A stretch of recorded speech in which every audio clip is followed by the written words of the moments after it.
Hello friends, welcome to spherical study. आज हम बात करने वाले हैं एक ऐसे टॉपिक जो बायोलॉजी सब्जेक्ट से रिलेटेड है। चाहे आप क्लास 10th में हो या क्लास 12th में हो या किसी कंपटीशन एग्ज़ाम जैसे एसएससी रेलवे की तैयारी कर रहे हो, ये टॉपिक आपको जानना बहुत ही ज़रूरी है। और अगर आप हाई स्कूल में हो तब तो ये आपके लिए बहुत ज़रूरी है, क्योंकि आपके बोर्ड एग्ज़ाम में हर साल पूछा जाता है किसी न किसी सेट में। तो चलिए अपने टॉपिक पर डिस्कशन करना शुरू करते हैं। हमारे टॉपिक का नाम है परागण। इसमें हम परागण के प्रकार और उनका वर्णन भी देखेंगे। तो चलिए शुरू करते हैं। हमारा टॉपिक है परागण। पहले इसको हम पढ़ के समझेंगे, फिर आपको मैं डायग्राम की सहायता से भी समझाऊंगा कि परागण क्या होता है और इनके प्रकार भी। तो देखो, परागण पुष्प के परागकोश से परागकणों के उसी पुष्प अथवा दूसरे पौधे के किसी पुष्प के वर्तिकाग्र पर पहुंचने की क्रिया को परागण कहते हैं। तो चलिए, आपको ऐसे समझ में नहीं आया होगा, मैं इसको आपको डायग्राम की सहायता से समझाता हूँ। देखो, परागण में बताया गया है, देखो ये परागकोश होता है और इसके अंदर परागकण भरे होते हैं ऐसे ऐसे। तो परागण में बताया गया है कि परागकोश में जो परागकण होते हैं वो निकलकर या तो स्वयं के पुष्प में चले जाएं या किसी अन्य पौधे के वर्तिकाग्र में चले जाएं। यानी परागण अपने ही पुष्प के वर्तिकाग्र में चले जाएं, इस प्रक्रिया को परागण कहते हैं, या किसी अन्य पौधे के पुष्प की वर्तिकाग्र में चले जाएं। सीधे शब्दों में कहना यह है कि परागकोश से निकलकर परागकणों का उसी पुष्प अथवा किसी अन्य पौधे के पुष्प के वर्तिकाग्र में जाना परागण कहलाता है। यह प्रक्रिया परागण कहलाती है। देखो, एक बार मैं फिर से आपको समझा रहा हूँ। देखो, ये परागकोश होता है और इसमें परागकण ऐसे ऐसे भरे रहते हैं। इन परागकणों का निकलकर उसी पुष्प के वर्तिकाग्र या किसी अन्य पौधे के पुष्प के वर्तिकाग्र में जाने की प्रक्रिया को परागण कहते हैं। यह प्रक्रिया परागण कहलाती है।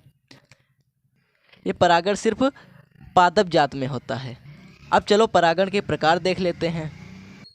देखो, परागण के प्रकार, परागण की प्रक्रिया दो प्रकार से होती है। परागण यानी दो प्रकार का होता है। एक होता है स्वपरागण, दूसरा होता है परपरागण।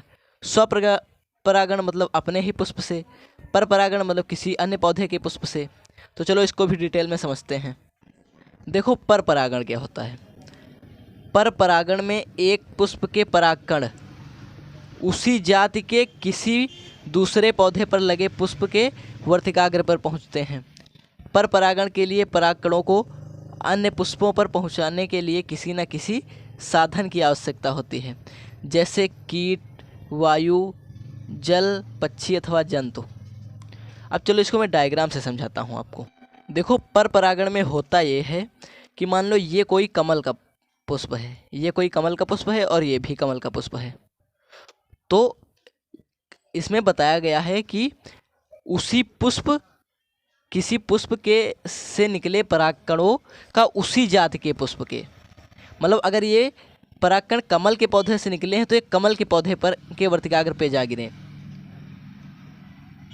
सीधे शब्दों में कहने का मतलब ये है कि परागकण वाला पौधा जिस जाति का है वो उसी जाति वाले पौधे के पुष्प के वर्तिकाग्र पर गिरेगा, तो यह प्रक्रिया पर परागण कहलाएगी। अगर जैसे ये पौधा कमल का है तो इसके परागकण निकलकर कमल के पुष्प के वर्तिकाग्र पर गिरे, तो यह प्रक्रिया स्वपरागण कहलाएगी। एक बार और रिपीट कर दे रहा हूँ। जैसे मान लो ये कोई कमल का पौधा है और ये भी कमल का पुष्प है, तो कमल के पुष्प से निकले परागकण कमल दूसरे पौधे के कमल के ही पुष्प पर के वर्तिकाग्र पर गिरे जाके, तो यह प्रक्रिया स्वपरागण कहलाएगी। और इस प्रक्रिया में परागण करने के लिए किसी साधन की आवश्यकता होती है। जैसे कोई कीड़ा है, कीड़ा यहाँ पे बैठा, फिर उसके पैरों में परागकण चिपक गए, फिर वहाँ से उठा और यहाँ पे बैठा जाके, तो इसमें आ गए परागकण, तो यह प्रक्रिया पर परागण कहलाएगी। कौन सी? पर परागण प्रक्रिया कहलाएगी। मान लो ये कोई मधुमक्खी है, ये यहाँ पे बैठी है ऐसे, नहीं, यहाँ पे बैठेगी परागकोश में, फिर यहाँ परागकोश में परागकण इसके पैरों में चिपक गए, फिर ये उड़ी जाके यहाँ इस वर्तिकाग्र पे बैठ गई, तो यहाँ से इसने जो परागकण चिपकाए थे अपने पैरों में, वो यहाँ पर वर्तिकाग्र पे बैठी, तो ये परागकण इसमें चले आए, ऐसे यहाँ पे चले आए इसमें, ठीक है। फिर यहाँ पर निषेचन की प्रक्रिया होने लगी, तो यही साधन हो जाएगा इसका। आई होप दोस्तों आपको अच्छे से समझ में आया होगा। अगर समझ में आया तो कमेंट में यस लिख दो। अब चलते हैं स्वपरागण, समझ लेते हैं क्या होता है। देखो, स्वपरागण में एक पुष्प के परागकण उसी पुष्प के या उसी पौधे के अन्य पुष्प के वर्तिकाग्र पर पहुँचते हैं।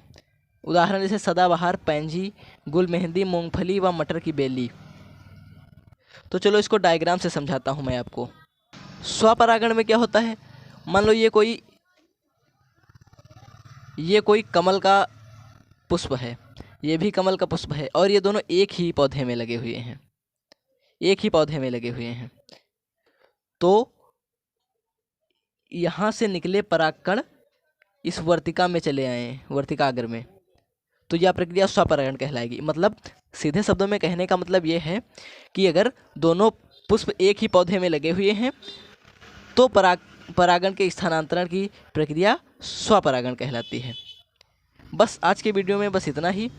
आई होप दोस्तों, मैं आशा करता हूँ कि आपको समझ में आया होगा। अगर आपको समझ में आया है तो वीडियो को लाइक कर दीजिए, चैनल को सब्सक्राइब कर दीजिए और कमेंट में बता दीजिए कि आपको अगला वीडियो किस टॉपिक पर चाहिए। धन्यवाद दोस्तों, मिलते हैं नेक्स्ट वीडियो में।